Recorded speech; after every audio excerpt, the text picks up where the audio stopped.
श्रियकान्ताय कल्याणनिधये निधयेऽर्थिनाम् श्रीवेङ्कटनिवासाय श्रीनिवासाय मङ्गलम्।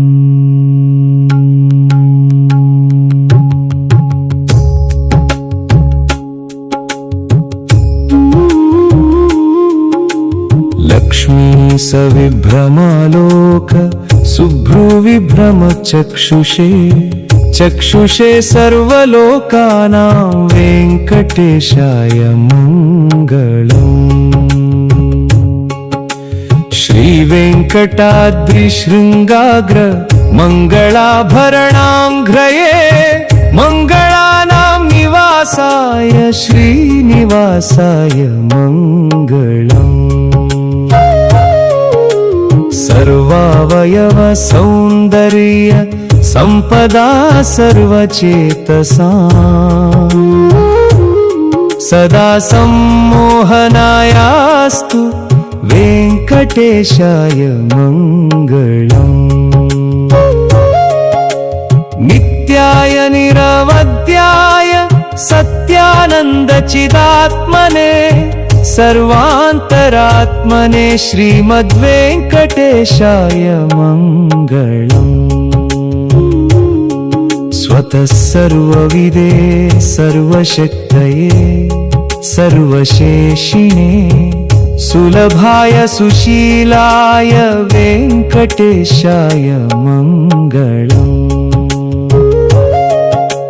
परस्मै ब्रह्मणे पूर्णकामाय परमात्मने प्रयुञ्जे परतत्त्वाय वेङ्कटेशाय मङ्गलम्।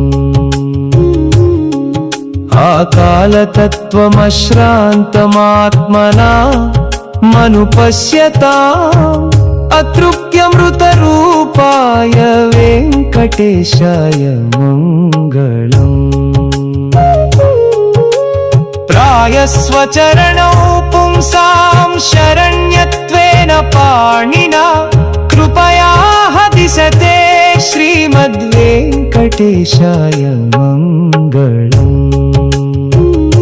दयामृततरङ्गिन्या स्तरङ्गैरिव शीतलैः अपाङ्गैः सिञ्चते विश्वं वेङ्कटेशाय मङ्गलम्।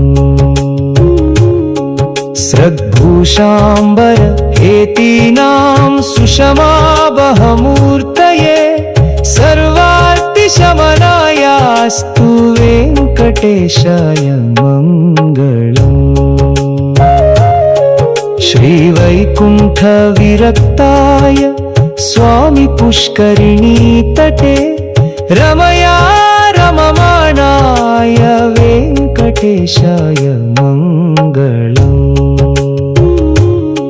श्रीमत्सुन्दरजा मातृमुनि मानसवासिने सर्वलोकनिवासाय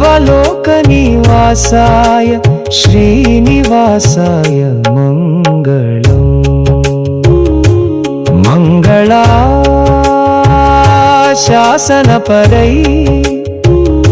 मदाचार्य पुरोगमैः सर्वैश्च पूर्वैराचार्यैः सत्कृतायास्तु मङ्गलम्। श्रीपद्मावती समेत श्रीनिवास परब्रह्मणे नमः।